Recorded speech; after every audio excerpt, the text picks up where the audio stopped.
Then we had the coalition government. The government eventually managed to get their feet through the door of number 10 Downing Street, I think on about the 11th of May. I might be wrong, might have been the 10th, but that was my sort of calculation when I did the slide. What happened next was worthy of comment, and I've commented about this. There's a couple of people in the audience who are sitting there thinking, God almighty, would we've heard it all before. But they published a document, their document for government, which they published on the 19th of May, and this provided a whole raft of information about what they were going to do. Some of it tax orientated, some of it non-tax orientated, some of it, oh, we'll abolish child poverty, we'll make the police force accountable, that sort of stuff. Just a load of sentences. We will do this, we will do the other, we will do that. 36 pages of it, like that. But there were some interesting pointers in there, not least the pointer about capital gains tax. That's why people knew something was on the cards on capital gains tax. We then had the Queen's speech, and then yesterday we had the emergency budget. Not any old budget, but an emergency budget. The emergency budget for emergency times. So that's the background. That's the background. So what happened? What are the key features of the emergency budget? Well, I alluded to the fact, this is where I brag. I make no apologies for claiming the limelight here. I was on my hind legs only last Thursday, talking to a room full of people not dissimilar to this about changes under the government. And I thought this is a bit odd because we don't really know, it's next week. But never mind, I'll give you my best shot. What did I say? VAT will go up to 20%. Was I right? Yes, of course I was. I sort of thought it would happen a bit sooner. So VAT going to 20% from the 4th of January 2011. Why the 4th of January? Because it really pissed people off when they reduced the rate of VAT and then put it back up to 17.5% with effect from the 31st of December 2009. And people, I say people, I mean pubs and nightclubs, did observe that, hold on, isn't that New Year's Eve? How the hell are we supposed to change our tills and all our systems at the stroke of midnight when we're supposed to be singing Auld Lang Syne? We can't possibly do this. This is ludicrous. So reason has surfaced, and the 4th of January is the appointed day. I don't know whether the 4th is a Monday. I haven't bothered to look, but I suspect it might be. But anyway, that's why it's the 4th of January. They can't resist, and I suppose you've got to do this sort of thing, they can't resist introducing what they call anti-forestalling rules. What they think is that, oh my God, we've upped the rate of VAT, the swines will twig that it's going to cost them more, people will stampede in and do things that we think they should be doing on or after the 4th of January, and they'll do them in December. How can we head them off at the pass? And the answer is they have introduced legislation, the thrust of which is basically that if a transaction under certain tests should have taken place under the new rate regime, it will be taxed at the new rate, but, and here's the but, and it's a big but, there will be a 2.5% surcharge on it. So it's not just a question of, okay, we'll put you back where you were, you'll go back to where you should have been with an extra 2.5%. Now, I have made this point many times, and I make no apology for making it again. Why do they go for VAT? And the answer is because it produces huge amounts of money.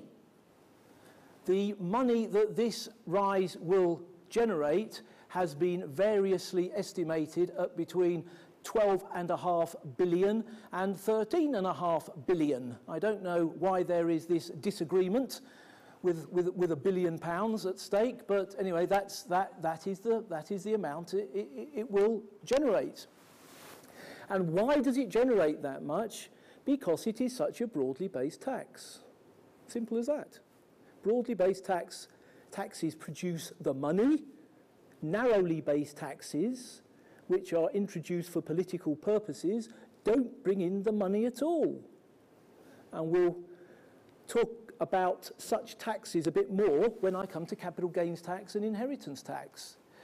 I was intrigued to hear an interview, one of these rather pathetic interviews that takes place on the radio or on the television. It was on the radio, I was driving home, with a member of the public, and the BBC sent their top reporter out to Newcastle upon Tyne to interview a member of the public to ask this lady what she thought about the increase to VAT.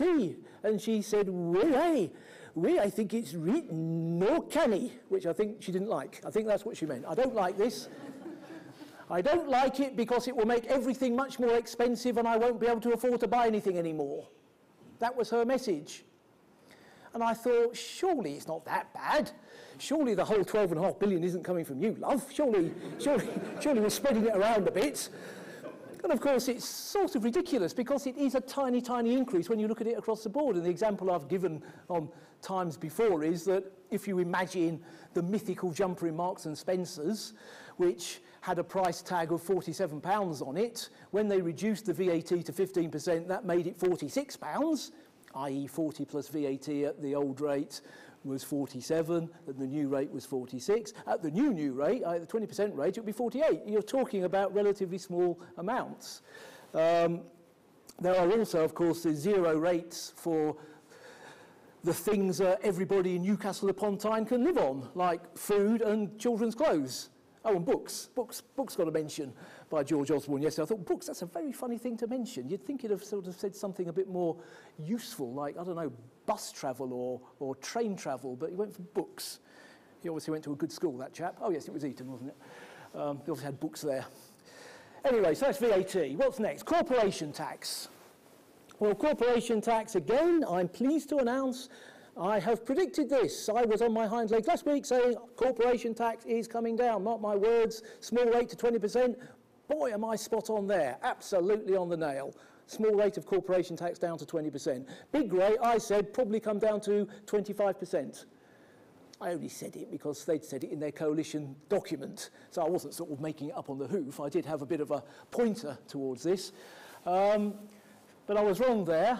It is actually coming down to 24%, and as you can see from the slide, in 1% bites. So year on year, a 1% reduction. That is a good thing. There is unequivocal joy that that has happened. And when we come to the planning points at the end, because I haven't told you yet, when I come to my last 3 slides, you will get some planning points to take away with you. Those planning points will exploit the differential between corporation tax, which is low, and income tax, which is high. So anyway, corporation tax, good. Right, income tax. What do we know? Well, in the coalition document, they said, we want to make a substantial increase to the personal allowance. We want it to get to £10,000, and we're going to make a huge attempt to get there in the first budget. The rest of the 10,000 will be a long-term objective. And I thought, well, it's a bit odd, you know, it's not that far away at the moment. If you're going to make a huge attempt to get there in step 1, surely steps 2, 3, 4 and 5 can't be very hard, but they're a huge attempt. It wasn't quite as huge as I thought they would go. £1,000 increase. Now, I suppose a £1,000 increase on £6,435, no, £6,435 is, I don't know, a 15% increase, 16% increase, so I suppose I shouldn't be churlish about it, but, you know, all their pre-publicity was indicative that it was going to be rather more substantial than that, but it isn't. And as I said earlier, it's all well and good increasing a personal allowance, but it ain't no use if you don't get it. So anybody in this room who earns more than £100,000, that personal allowance increase is completely meaningless because you do not get it. You don't get a personal allowance. But it's worse than that, because all the people in the room who earn, let's say, £40,000 aren't going to see any benefit from it either, because whilst at the bottom end, you will be able to earn more before you start paying tax, further up the scale, you will start paying higher rate tax sooner than would otherwise have been the case. So the benefit of this increase in personal allowance is being targeted at the low paid, which is what they wanted. I mean, can't be churlish about it. They said, we are going to target at the low paid, and they've done that. But the medium paid, the higher paid, are continuing to bear the brunt. There's no benefit at all.